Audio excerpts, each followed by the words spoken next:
The emergence of artificial womb technology has enormous potential to transform newborn care and provide solutions for the problems encountered by very preterm infants. The practicality of this groundbreaking technique was shown in 2017 studies at the Children's Hospital of Philadelphia when preterm lamb fetuses were successfully nurtured for more than 4 weeks. Al Gailey and the Ecto-Life facility want to build artificial wombs that mimic the environment inside a mother's womb. These artificial wombs provide preemies the chance to continue growing and developing outside the womb by offering a controlled environment that resembles the normal gestational process. Hello and welcome to my channel.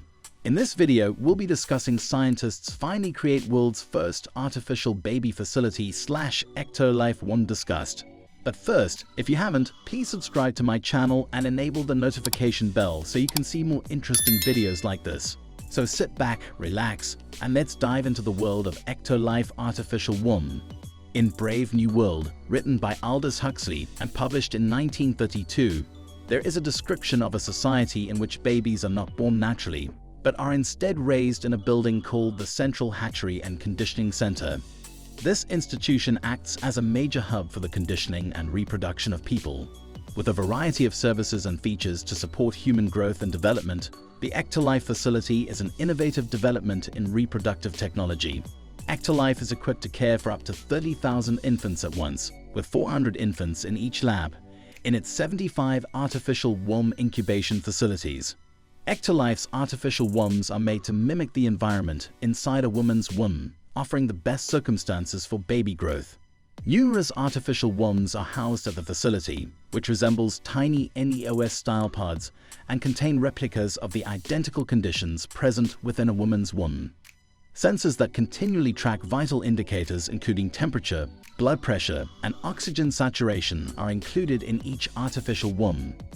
This makes it possible to precisely track the baby's health and well-being as it develops. AI technology is used to monitor the physical characteristics of the developing baby to guarantee optimal development and prevent genetic defects. The AI system makes sure that the predicted growth patterns and genetic standards are not violated, encouraging healthy development. To maintain the artificial womb environment, 2 enormous centrifugal bioreactors at the center of each lab are essential. To mimic the sustenance normally given by the mother's placenta, the first bioreactor pumps vital nutrients, hormones, and antibodies into each artificial womb. By following this procedure, it is made sure that every newborn obtains nutrients that are specifically suited to their needs. Waste management is within the purview of the second bioreactor. It efficiently catches and recycles the waste created by the growing fetus. The artificial womb's closed-loop system contributes to the preservation of a sterile and clean environment, enhancing the health of the unborn child and avoiding the accumulation of any hazardous waste. The idea of genetic engineering and artificial wombs brings up significant ethical and societal issues that demand serious examination.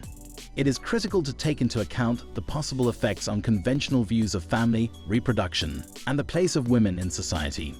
Alternative reproductive technologies may change how society views childbearing, parenting, and pregnancy. It is a challenging endeavor that needs constant conversation and interaction to balance technological breakthroughs with social values, cultural norms, and people's rights and well-being. Open public conversation, strict regulation, and thorough study are necessary to address these issues. The replication of the full womb experience and potential long-term effects on children raised in artificial wombs are among the concerns. While there are potential benefits, such as helping the survival of extremely premature babies and offering an alternative to traditional pregnancy, there are also concerns. The degree to which an artificial womb can accurately mimic the complex and dynamic environment of a mother's womb is one major area of interest. The mother's womb offers the developing baby essential sensory stimulation, hormonal impacts, and feelings of maternal bonding in addition to providing physical food. The whole variety of events and relationships that take place during normal gestation may not be fully reconstructed by artificial womb technology, despite its best efforts. The long-term effects of such restrictions on children's physical, mental, and emotional development are yet unknown. Furthermore, little is known about the effects of bringing up children in synthetic womb conditions. When compared to the customary experience of being born by a mother, gestating in an artificial womb may be very different. There are concerns about the possible repercussions for a child's social, emotional, and psychological health. EctoLife places the highest priority on the ethical usage of their technology and the well-being of all those involved for those looking to maximize the genetic features of their future child. To protect the privacy, safety, and autonomy of the parents, donors, and children, the institution abides by tight rules and norms. To ensure adherence to moral guidelines and prevent technological abuse or exploitation, routine audits and monitoring mechanisms are in place. A child's development and sense of identity may be significantly impacted by elements, including the absence of maternal bonding during pregnancy, little physical touch, and probable variations in sensory experiences. EctoLife understands the value of the relationship between expectant parents and their unborn children. The facility provides parents with several opportunities to engage with their developing infant to promote this bond. Virtual reality headsets offer an immersive experience that enables parents to view the world through the eyes of their unborn child. Haptic gadgets also make it possible for parents to feel their baby's delicate movements and kicks, which promotes a feeling of intimacy and emotional connection. It is possible that having access to an upscale package that allows DNA editing of embryos in lab-created wombs would increase societal inequality. The divide between the privileged and underprivileged might deepen if such technology is exclusive to the powerful and wealthy. A future where a genetically modified privileged class arises with advantages over those who do not have access to these technologies might result from this scenario. In a system where opportunities and success are disproportionately allocated based on inherited traits rather than merit or effort, this might reinforce societal divisions. It calls into doubt the moral principles of justice, fairness, and opportunity for all people, regardless of their genetic makeup.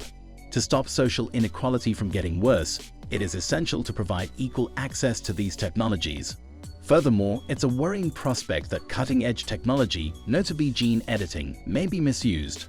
These technologies have the potential to be misused in unethical ways or to breed people with certain characteristics that are sought by authoritarian governments or immoral people. Significant ethical questions are raised by the potential for a genetically modified superior class to be created or by the manipulation of the genetic diversity of society. The elite package offers parents the chance to exert more control over the genetic makeup of their child, but it also raises important ethical questions about the limits of genetic meddling. Aldous Huxley's Brave New World and Yuval Noah Harari's Homo Deus both examine ideas that are extremely pertinent to how technology will affect society, inequality, and humankind's future. Both works explore the possible effects of technical and scientific developments, providing provocative insights and posing important queries about the course of human progress. In Brave New World, Huxley imagines a dystopian future where social engineering, conditioning, and reproductive technology are combined to produce a highly stratified and regulated society. In a world where people are created, genetically altered, and socialized to fill certain tasks, the story investigates the dehumanizing repercussions. It criticizes how individuality, freedom, and the genuine human experience might be lost in the face of technological advancement and societal control. In a similar vein, Yuval Noah Harari's Homo Deus explores the course of human development as well as the future effects of technological breakthroughs. Through the augmentation of biology and the development of artificial intelligence, Harari examines the possibility that humans may evolve from Homo sapiens to Homo Deus, godlike humans. He talks about the potential effects of genetic engineering, synthetic reproduction, and other cutting-edge technology on human society, awareness, and the idea of what it is to be human. Regarding how technology shapes society and the possible outcomes of unfettered scientific advancement, both pieces pose significant ethical and philosophical issues. They issue warnings against the risks of technological determinism, which is the pursuit of advancement without giving adequate thought to how it may affect social dynamics, individual autonomy, and human values. The ethical, social, and legal ramifications of genetic engineering and artificial wombs can be navigated with the assistance of collaboration between scientists, ethicists, policymakers, and the general public. To guarantee the appropriate and equitable use of these technologies, transparency, informed consent, and continuing result monitoring are essential. With that being stated, we have concluded today's video. Thank you for sticking with us through it, and I hope you liked the journey. If you enjoyed this video, don't forget to hit the subscription button. and the notification bell to get notified when new videos are uploaded from our channel. Do you think that genetic engineering and artificial wombs are either advantageous or detrimental? Let us know in the comment box. Thank you. See you in the next video.